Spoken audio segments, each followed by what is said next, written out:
Hello everyone, welcome to the channel. आज हम बात करने वाले हैं सीडीएसएल के ऊपर। एक ऐसी स्टॉक जो सिर्फ चार्ट नहीं, पूरे मार्केट के पार्टिसिपेशन का मिरर है। जब मार्केट में एक्टिविटी बढ़ती है तो इसका इम्पैक्ट सबसे पहले यहीं दिखता है। एक बात हमेशा ध्यान में रखें, मार्केट ओपिनियन से नहीं चलता है, मार्केट स्ट्रक्चर से चलता है। और जो ट्रेडर स्ट्रक्चर नहीं पढ़ता वो हर मूव में ट्रैप होता है। जो आज हम लोग जो भी सीडीएसएल के बारे में बात करेंगे वो ना न्यूज से हम लोग देखेंगे, ना टारगेट से, और ना ही बाई सेल के ज्ञान से। आज होगा top to bottom analysis, monthly से वीकली, वीकली से डेली, और हर लेवल पे सिर्फ एक चीज, प्राइस का इंटेंट, कि प्राइस करना क्या चाह रहा है। कोई प्रेडिक्शन नहीं, कोई टिप नहीं, सिर्फ डिमांड, सप्लाई और मार्केट का असली गेम। अगर आप सीरियस ट्रेडर हो तो ये एनालिसिस आपके लिए है। आइए, let's break down CDSL from top to bottom. मैं करंटली अभी 6 मंथ के टाइम फ्रेम पे हूँ। ऊपर में यहाँ पर एक सप्लाई जोन बना है और नीचे में यहाँ पे डिमांड जोन है। और अगर 6 मंथ के टाइम फ्रेम पे समझना चाहें तो प्राइस का मूवमेंट है supply zone to demand zone, यानी हायर टाइम फ्रेम पे सप्लाई टू डिमांड की ओर है। मैं एक टाइम फ्रेम और नीचे चलता हूँ, 3 मंथ पे जाता हूँ। यहाँ पर एक प्रॉपर हमें सप्लाई जोन में टॉप कुछ दिख नहीं रहा। टॉप पे ये बेस कैंडल जैसा है, बट क्या ये सप्लाई जोन ड्रॉ कर सकते हैं? नहीं। कारण ये क्योंकि ये कैंडल अभी भी लाइव है, 2 महीने अभी और ये कैंडल चलेगा। हो सकता है ये कैंडल ऊपर जाके क्लोज हो जाए, तो जिसको हम लोग सप्लाई जोन समझ कर ड्रॉ करेंगे बेस कैंडल को, वो कुछ और ही बन जाएगा। तो यहाँ पर ऊपर में कोई प्रॉपर सप्लाई जोन तो हमें नहीं दिख रहा, बट एक चीज हमें समझ में आ रहा है कि ये एक इंपॉर्टेंट जोन है, क्योंकि जब भी प्राइस इसको क्रॉस करने की कोशिश कर रहा है ऊपर में, हमेशा वहां से नीचे आया, यानी इसको पार नहीं कर पा रहा है। हाई लिक्विडिटी ये जोन है जहां पे जब भी प्राइस यहाँ पे जा रहा है, ये इतने टाइम टेस्ट हुआ है फिर भी इसको ब्रेक करके ऊपर नहीं जा पाया। बट नीचे में देखिए तो क्वार्टरली का यहाँ पे एक अच्छा सा डिमांड जोन है। अब मैं एक टाइम फ्रेम मैं और भी यहाँ पे डिमांड जोन है, बट मैं सबको ड्रॉ नहीं कर रहा हूँ, रिसेंट वाले में देख रहा हूँ। ठीक है, मैं 1 मंथ पे चलता हूँ लेकर के आपको। 1 मंथ पे अगर ध्यान से समझे तो ये रहा हमारा मंथली का यहाँ पे सप्लाई जोन। यहाँ पे कोई मंथली का सप्लाई जोन है क्या? है एक्चुअली, ये दो कैंडल पे है, बट मैं यहाँ पे मैं ड्रॉ नहीं कर रहा हूँ अभी। ये इस पे ही बात करते हैं, ये है मंथली का। एंड मंथली का फिर डिमांड जोन अगर देखें तो ये क्वार्टरली के जस्ट नीचे यहाँ पे एक डिमांड जोन है। यहाँ पे क्या मंथली का डिमांड जोन नहीं है क्या? है, बट वो टेस्ट हो चुका है। किससे टेस्ट हुआ है? वो ये कैंडल से टेस्ट हुआ है, तो इसीलिए मैं यहाँ पे ड्रॉ नहीं कर रहा हूँ मंथली का डिमांड जोन। तो क्वार्टरली डिमांड जोन के नीचे मंथली का एक डिमांड जोन है। ठीक है, प्राइस का मूवमेंट समझने की कोशिश करें। प्राइस किया क्या है? प्राइस यहाँ से ऊपर गया, यहाँ से रिजेक्शन मिला, नीचे आया, वापस ऊपर उठने की कोशिश किया, अगेन यहीं के सप्लाई जोन से रिजेक्शन लेकर के प्राइस नीचे आया, और वापस से फिर से उठा, फिर से फ्रेश यहाँ पे जो सप्लाई जोन बना ये फ्रेश है, ये इसको टेस्ट नहीं किया है। यानी कि ये सप्लाई जोन का रिस्पेक्ट किया और बीच में से ही प्राइस रिवर्सल लिया है। यानी ये सप्लाई जोन अभी भी टेस्टेड नहीं है, फ्रेश है।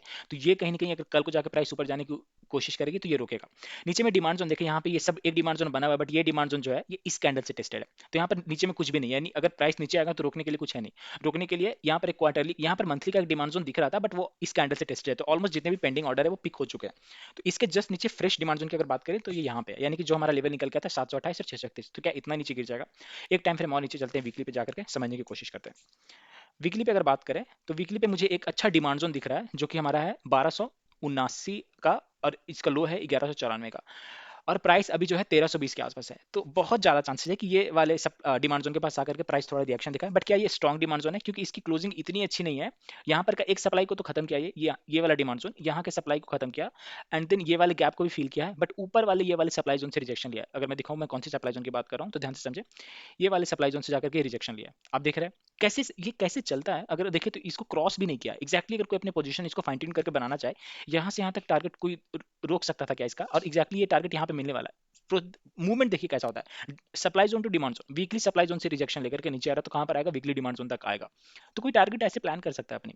मैं जो भी बोल रहा हूँ साथ में आपको ये भी सिखा रहा हूँ कि कैसे आप टारगेट और स्टॉप लॉस कैसे प्लान कर सकते हैं। अगेन बस लर्निंग पर्पस के लिए वीडियो है, बाइंग सेलिंग कोई रिकमेंडेशन नहीं है। एक टाइम फ्रेम और नीचे जाता हूँ मैं, इसको लेकर चलता हूँ डेली के टाइम फ्रेम पे। ठीक है, जो बहुत इंपॉर्टेंट है।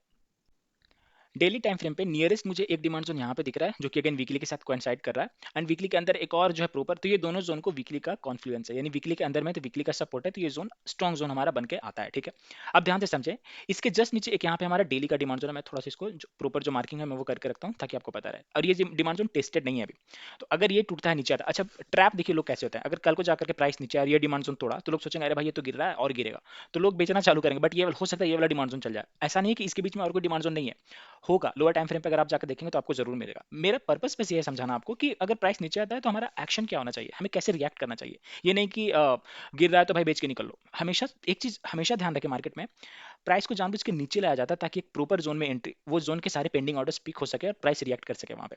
ठीक है, और अभी यहाँ पर मुझे वही देखने को मिल रहा है कि वीकली डिमांड जोन के आसपास प्राइस आने वाला है। हो सकता है यहाँ से रिएक्शन दे, और रिएक्शन दे तो ध्यान से समझिए, ये वाला जो भी सब सारे के सारे सप्लाई जोन ये वाला सप्लाई जोन इधर का तो कोई रोल ही नहीं है इसका। यहाँ पर क्या सप्लाई जोन है जो कि देखिए ध्यान से, तो इस कैंडल से टेस्टेड है। मैं नीचे आता हूँ, यहाँ पर एक सप्लाई जोन बना जो कि इससे टेस्टेड है, तो ये सप्लाई जोन भी फ्रेश नहीं है। यहाँ पर एक सप्लाई जोन बट दो बेस कैंडल के साथ है, बहुत अच्छा मूवमेंट नहीं है, तो बहुत स्ट्रॉन्ग मैं नहीं मानता इसको। ये वाला एक सप्लाई जोन यहाँ पे बना, ठीक है, बट ये किसी से भी टेस्टेड नहीं है। पर ध्यान रखें, अगर इसको वीक टू वीक मार्किंग करके रखें तो ये वाला लग रहा है लेग आउट कैंडल से वो टेस्ट हो चुका है। यहाँ पर ये जो जोन दिख रहा है ना, मुझे बहुत अच्छा नहीं दिख रहा है। एक एक हो सकता है जब प्राइस ऊपर जाए तो थोड़ा बहुत ये रोके, बट ये इतना स्ट्रॉन्ग नहीं है कि प्राइस को यहाँ तक पहुंचने के लिए ये रोक दे। 1760 वाला लेवल जो मुझे दिख रहा है, आने वाले टाइम में ये शेयर दिखा सकता है अगर ये जोन चला चला तो। अगेन मैं जब बोल रहा हूँ जोन चला तो, जोन कब चलता है, लाइक अगर प्राइस नीचे आ रहा है, जब ऊपर से नीचे आ रहा है, तो ऊपर से नीचे आने का कारण ये होता है कि वहां पे बहुत सेलर ने बहुत गंदा सेल ऑर्डर लगा रखा है, पेंडिंग सेल ऑर्डर पड़े हुए हैं। तो अगर वो पेंडिंग सेल ऑर्डर इतने ज्यादा है कि डिमांड को फील कर दिए और फिर भी कुछ ऑर्डर बच गया पेंडिंग सेल ऑर्डर, तो हो सकता है प्राइस नीचे आ जाए। बट अगर वो इतने ज्यादा नहीं है कि ये डिमांड को रोक सके, तो ये प्राइस ऊपर रिएक्ट करेगा। अब समझिए, मैं एक चीज बोल रहा हूँ, प्राइस यहाँ से क्या शार्पली मूव किया, क्या नीचे आया, क्या नहीं, थोड़ा टाइम लेके आया। तो बहुत ज्यादा सेल ऑर्डर तो नहीं दिख रहा, लेकिन इस जोन से समझिए कि प्राइस कितना तेजी से ऊपर गया। टाइम समझने की कोशिश कीजिए, जितना टाइम इसको यहाँ से यहाँ तक जाने में लगा है, क्या उतना टाइम इसको यहाँ से आने में लगा है, क्या ये ज्यादा टाइम लिया है, यानी कि ये वाला ज्यादा स्ट्रॉन्ग है ना। तो अगर ये प्राइस नीचे आता है तो चांसेस आर वेरी है कि ये वाला जोन हमारा चले। अगेन मैं बार बार बोल रहा हूँ कि ये चलना ना चलना पूरा का पूरा पेंडिंग ऑर्डर्स पे डिपेंड करता है, बट कहीं ना कहीं ये हमें इंडिकेट कर रहा है कि ये आप खुद में ही एक स्ट्रॉन्ग जोन है। और अगर ध्यान से समझने की कोशिश करें, इसी जोन ने यहाँ के सप्लाई को भी खत्म किया, यहाँ पर जो सप्लाई था, तो कहीं ना कहीं ये मेरे हिसाब से एक स्ट्रॉन्ग जोन है। अपनी रडार में इसको जरूर रखें, हो सकता है शेयर इस लेवल पे आके एक रिएक्शन जरूर दिखाए।